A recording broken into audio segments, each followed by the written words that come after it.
आज रविवार असल्यामुळे निवांत झोपेतनं उठलो होतो. खिडकीतून बाहेर बघतो तर पाऊस काय थांबायचं नावच घेत नव्हता. मुसळधार पाऊसच पडत होता. तेवढ्यात किचनमधनं सुगंध असा वास आला होता, म्हणून किचनमध्ये बघायला गेलो की काय बनवते बायको. तर बायको मस्तपैकी कॉर्नची भजी बनवत होती. त्यातच एक झारा निघाला होता भजीचा. त्यामुळे बायको म्हटली की एक भजी खाऊन बघा कशी झाली. एक भजी खाऊन बघितलं, मस्त अशी भजी झाली होती.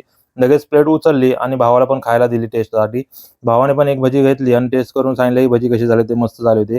आज रविवार असल्यामुळे माझा पूर्ण रेनकोट मम्मी धुवायला टाकत होती. त्यात माझे हेल्मेटचे स्पंज पण मी काढून धुवायला टाकले होते. आता अंघोळ करून झाल्यानंतर शिवानी माझी तयारी करत असते. भांग कशी पाडते ते तुम्ही बघा.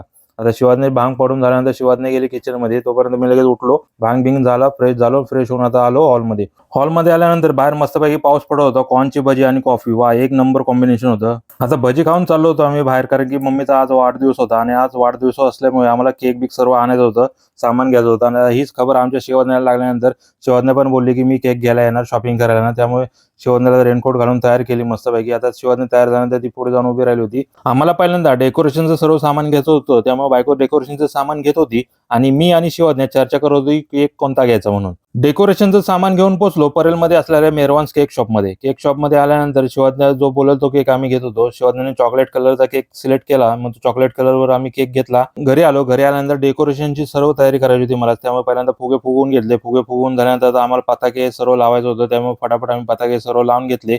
आणि मम्मीचा 50वा वाढदिवस होता, त्यामुळे आम्ही 50 पंत्या पण घेऊन आलो होतो. त्या 50 पंत्या आम्हाला एका परातीमध्ये सजवायच्या होत्या. त्यामुळे आम्ही 50 पंत्या गाठल्या आणि त्या सर्व आम्ही परातीमध्ये पहिल्यांदा लाईनीमध्ये लावून घेतल्या. आता फायनल माझं डेकोरेशन कसं झालंय तुम्ही मला कमेंट करून सांगा. डेकोरेशन झाल्यानंतर आम्हाला केक पण सजवायचा होता, त्यामुळे टेबलवर केक ठेवला आणि केक सजवून झाल्यानंतर आता आम्हाला एक काम करायचं होतं, ते म्हणजे 50 पंत्या पण पेटवायच्या होत्या. त्या मी माझ्या भावाला 50 पंत्या पेटवायला दिल्या होत्या. त्या 50 पंत्या भाव पेटवत होता. तोपर्यंत बायको माझी मम्मीला ओवाळून घेत होती. बायकोने ओवाळून झाल्यानंतर मम्मीने पण ओवाळायला घेतलं होतं. मम्मीने ओवाळून झाल्यानंतर जे शेजारच्या काकी आल्या होत्या त्यांनी पण ओवाळून घेतलं. सगळ्यांनी ओवाळून झाल्यानंतर 50 पंत्याची परात घेतली आणि त्या 5ही बायकांनी मम्मीला ओवाळून घेतलं. मम्मीला ओवाळून झाल्यानंतर आता कार्यक्रम होता तो म्हणजे केक कटिंग करायचा. Happy birthday to you, happy birthday.